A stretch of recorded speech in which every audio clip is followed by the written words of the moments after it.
To the main part of the talk, I want to dispel a couple of myths about the veterans colony at Cregagh. Firstly, the houses were not built exclusively for men who had served with the Ulster Division. They were built for men who had served with the Army, Navy or Air Force. Secondly, I've frequently seen comments about the layout of the colony being in the shape of a Union flag when viewed from above or when viewed from the Castlereagh Hills. That also is not true. During the talk, I'll be referring frequently to the ISSLT, and that was the Irish Sailors and Soldiers Land Trust, and they were the people responsible for the construction, maintenance and management of the houses in not just the Cregagh colony, but across the whole of Northern Ireland. In April 1922, Castlereagh Rural District Council rejected a proposal for the erection of 34 houses for ex-servicemen. They did so for several reasons. Firstly, they did not provide for sufficient drainage from the scullery sinks. The proposed widths of the freets did not comply with the council's bylaws, being only 15 feet wide rather than the required 36 feet. The plots were too large as gardens, but not large enough for profitable cropping. And the present practice in other public housing schemes was to have a density of at least 10 houses per acre, whereas the proposal would have been for 2 houses per acre, which was in keeping with the erection of houses in rural areas. The following year, a revised proposal was submitted, and this was to construct 146 houses, and this proposal was accepted by the council in October 1923. This was to become the largest of the ISSLT developments in Northern Ireland. The colony at Killester in Dublin was the largest in Ireland with over 200 houses. This is the layout plan from the proposal that was submitted. As you can see, it doesn't look like the Union flag. This particular plan is excellent because it also identifies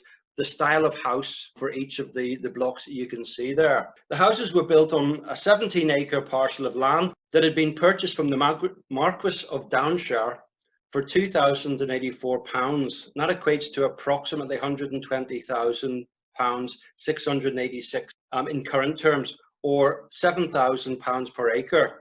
Now, nowadays, you wouldn't be able to buy an acre of land for building for less than 100,000. On average, each house was built on a 0.12 acre plot. So again, it was quite a large area in terms of the space behind the houses. There are 3 styles of house in the colony.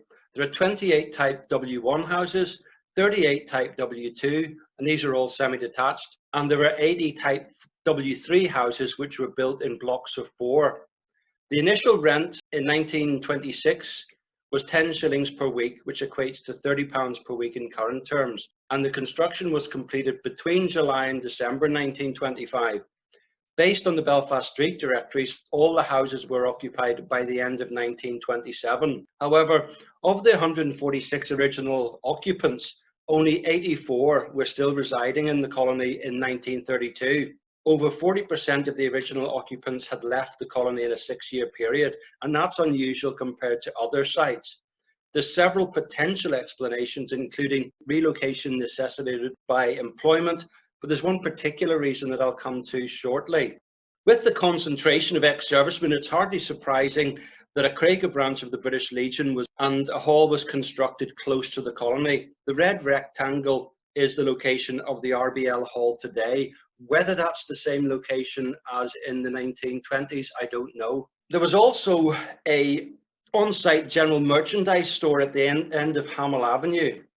As you can see, the houses at this stage were surrounded by open countryside on 3 sides, with only a string of houses on the front of the Cregagh Road itself. The village of Cregagh was at the junction of the Cregagh Road and the Hillfoot Road, which is now the dual carriageway. The well-known Belfast photographer Alexander Robert Hogg was engaged to produce a photographic record of the development, and these images that I'm going to show you are from a file held at Prony. In this photograph, one can see in the foreground a mini rail track that was used to transport materials to various parts of the site.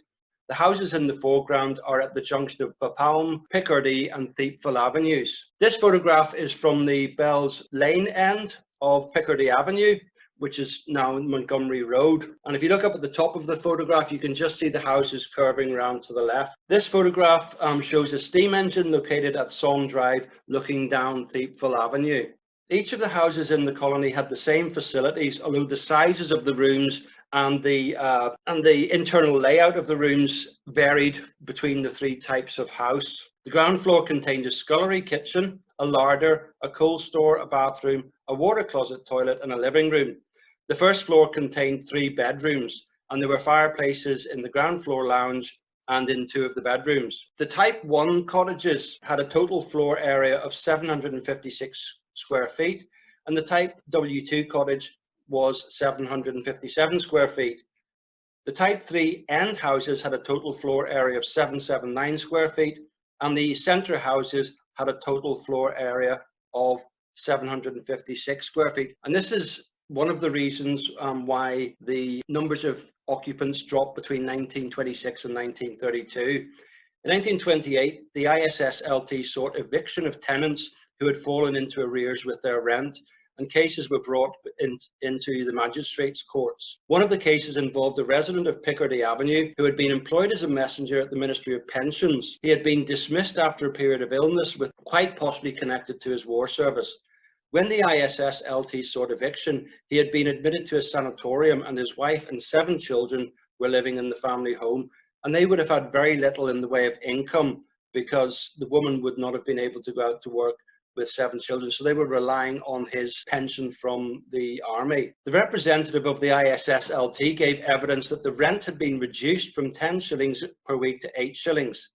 Mr. Gregory McElroy, who was chairman of the magistrates panel, went on record, and not for the first time, to express his opinion that the rents were too high, even at 8 shillings per week. The North Down Herald, in reporting on the cases, recorded Mr. McElroy as saying, "I suppose it was in the war that he contracted his sickness, and that this was to be a country fit for, but we won't go into that." And that comment elicited laughter in the courtroom. What is apparent from the newspapers is that the magistrates had a lot of sympathy with the plight of the ex-servicemen, and they also asked the ISSLT to show leniency, but they had, at the end of the day, no option but to grant the orders for eviction. Moving on to Albert Drive. There were 18 houses built in Albert Drive. The first occupant of number 1 was Robert Foulis, who was born on 23rd March 1888 at Perry Street to John Foulis and Georgina Service. He was a labourer living at Henry Street when he married Jane Little from Nelson Street on 21st December 1910 at St Anne's Parish Church. Robert Foulis was living at Baskin Street and was an engine driver with the Belfast and County Down Railway when he enlisted with the Royal Engineers on 16th November 1914. He was in training with the 121st Field Company when he was promoted to sergeant in June 1915 and was deployed to France in October 1915 with the Ulster Division. He was admitted to number 12 Casualty Clearing Station on 12th January 1917, suffering from shell shock, and was transferred to number 4 Stationary Hospital before being discharged back to duties on 8th February. He was transferred to the Railways Operations Division in July 1917 and held the rank of Company Sergeant Major when he was transferred to the Class Z Army Reserve on the 25th of April 1919. Robert's occupation in the Belfast Street Directory was recorded as driver, but he was actually an engine driver. He was no longer the occupant by 1939. Robert Foulis died at William Street in Donaghadee on 23rd June 1946, aged 58, and is buried in the graveyard at Donaghadee Parish Church. His next door neighbour, the first occupant, was John Scarlett, who was born on 16th December 1886 at Abbey Lane in Clones, County Monaghan, to William Scarlett, a shoemaker, and Elizabeth Carey. The family had moved to Belfast by 1901 and was living at Ship Street in 1911. John Scarlett was a riveter and living at Queen Victoria Street when he married Ellen Stewart from St. Aubin Street on the 23rd of September 1908 at Antrim Road Baptist Church. In 1911, they were living at Summerhill Street in the Clifton Ward. John Scarlett enlisted with the Royal Irish Rifles on 10th February 1915 and served on the Western Front with 2nd Battalion. He was discharged due to tuberculosis on 7th February 1918 with the Silver War Badge. He was living at Upper Meadow Street when he was awarded a 60% disablement pension at the rate of 26 shillings per week, plus an allowance of 10 shillings and sixpence for his wife and 2 children. Now, 36 shillings and sixpence in 1920 would equate to £90 per week in current terms. In 1939, Ellen Scarlett is listed as the householder, and George F. Scarlett is listed as the householder in 1943. I've not been able to identify whether John Scarlett had died in the interim period. 25 houses were built on Bapalm Avenue. The first occupant of 14 was Leslie Hammond, who was born on 15th July 1892 at Townhead Street in Balmoney to Andrew Hammond, who was a sawyer, and Sarah Clark. Leslie Hammond was a shipyard labourer in Belfast when he enlisted with the Royal Navy on 26 October 1915 for the duration of the hostilities. He was serving on HMS Diligence when he was demobilised on 4th March 1919. Leslie Hammond was a tram driver when he married Annie Lamont on 18th February 1926.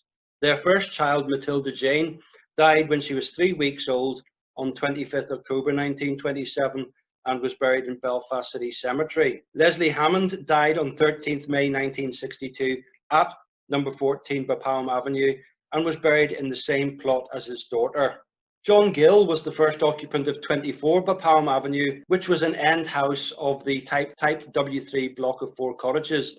You can see that the house has been extended to the side when you look at it compared to the house which has the white frontage. John Gill was born on 20th April 1893 at Woodstock Place to William Gill, a dock labourer, and Eleanor Mackay. In 1911, the family was living at London Street, and John's occupation was recorded as chauffeur. John enlisted with the Army Service Corps on 26 May 1915 and was stationed at Ravenhill Barracks when he married Jeanie Crilly of Brookvale Cottages in Cregagh on 28 June 1915 at Willowfield Parish Church. He served as a driver with a mechanical transport company on the Western Front and was discharged due to illness that was attributable to his war service on 12 November 1917 with the Silver War Badge. He was living at Glendower Street off the Cregagh Road when he was awarded a 30% disablement pension at the rate of 12 shillings per week in respect of a heart condition. In current terms, this pension would equate to £30 per week. After the war, John worked as a bus driver for Belfast Corporation and was a member of the petrol bus section of the Ulster Transport and Allied Operatives Union. Jeanie Gill died in hospital on 22nd June 1943 and was buried in Knockbreeder Cemetery. John Gill died at the Royal Victoria Hospital on 4th December 1960, aged 67, and was buried in Redburn Cemetery in Hollywood. He was survived by his second wife, Doris. 18 houses were built on Hammond Drive. 2 of the houses were later demolished to facilitate the construction of sheltered accommodation at Hammond Court. This residential unit was built by the Milliburn Trust, which had replaced the ISSLT as the administrators of the ex-servicemen's houses in Northern Ireland in the late 1960s. Albert Gribben was the first occupant of number 2, and he was born on 26 March 1881 at Ballyvicknakelly near Dromore in County Down to William Gribben, a weaver, and Sarah Hutchison. He was living at Devonshire Street in the Lower Falls when he married Margaret Thompson, also of Dromore, County Down, on 21 September 1902 at St Anne's Parish Church. In 1911, Albert and Margaret and their 5 children were living at Sherwood Street in the Ormeau, and Albert was employed as a motorman. Albert Gribben enlisted with the Royal Irish Rifles on 17 August 1914 and served with the 6th Battalion in the 10th Irish Division in the Salonika campaign. In September 1917, the Belfast Evening Telegraph reported that he had been hospitalised with heat stroke. Albert was subsequently discharged as being no longer physically fit for war service on 18 April 1918, and the word blind is recorded against his name in the Silver War Badge Register. Albert Gribben was awarded a constant attendance allowance and was living at Sherwood Street when he was awarded a supplementary pension of 10 shillings per week in respect of quinine poisoning. So obviously at some stage he'd also contracted malaria. Albert was a bootmaker after the war, and he died on 8 August 1943, aged 62, and is buried in Dromore Cathedral Graveyard. A death notice was placed by Ballynavickly LOL 828, of which Albert was a member. His widow died at 2 Hammond Drive on 26 July 1953, aged 70. And Adam McCusker was the householder of number 2 by 1960. Angus McGugan was the first occupant of 16 Hammond Drive in 1927, but by 1932 he was living 2 doors down at number 20. Angus was born on 18th October 1883 at Newtonards Road to John McGugan, a blacksmith, and Mary Perry.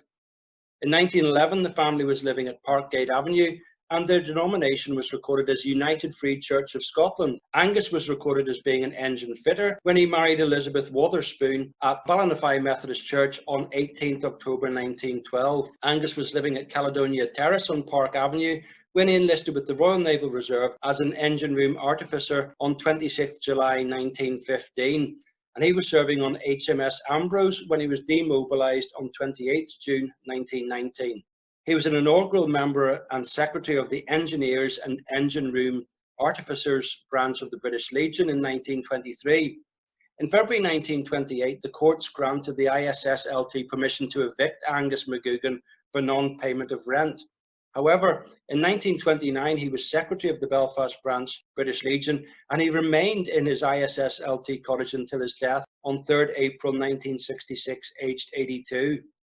So obviously the British Legion had stepped in, given him employment, which enabled him to pay the rent, pay any arrears, and stay in his veterans' cottage.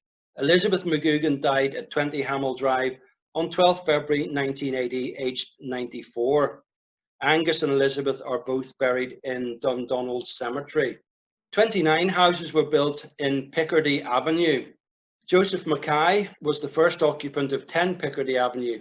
He was born on 1st January 1890 at Glenallen Street to Thomas Mackay and Joan McBurney, and the family was living at Tower Street in 1901. Joseph joined the Royal Navy on the 11th of April 1907 as a stoker, and following 5 years as a regular, he transferred to the Royal Fleet Reserve on 13th April 1912.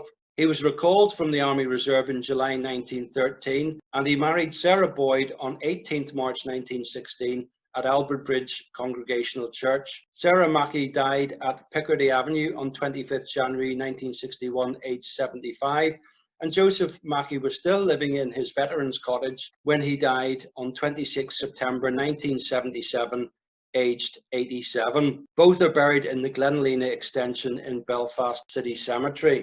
This pair of houses are the type W1 cottages, and as you can see, one of the houses has been extended to the side, almost doubling its size. Adam Hamilton was the first occupant at number 26 Picardy Avenue, and he was born at Ballyhartfield near Templepatrick to Alexandra Hamilton on 21st January 1886.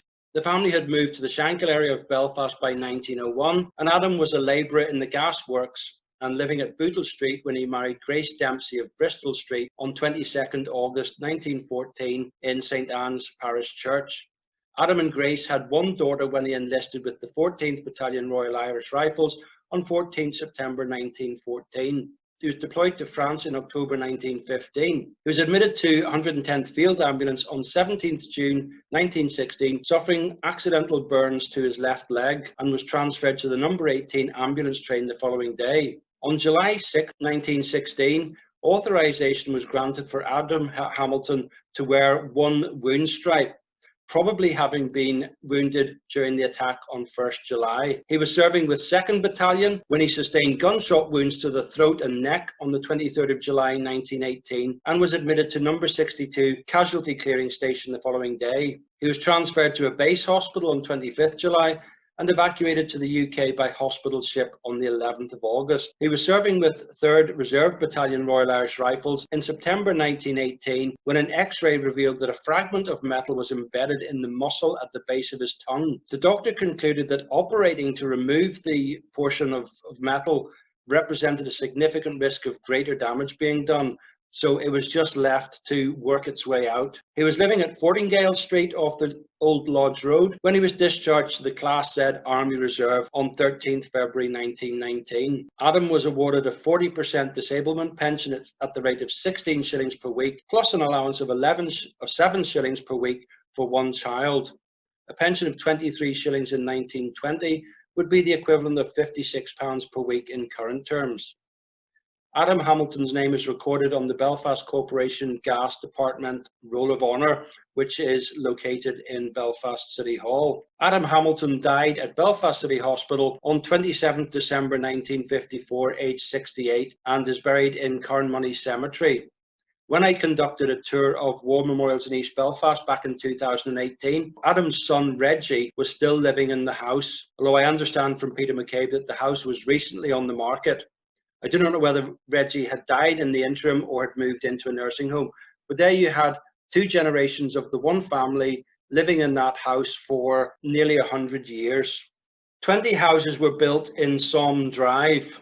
The 1926 Belfast Street Directory listed only one occupant at that stage, and that was William Major Harvey, a tram inspector who was living at number 18. Again, you can see here that that number 18 has been extended to one side. He was born on 21st December 1887 at Greencastle in County Donegal to William Harvey, a joiner, and Elizabeth Calvin.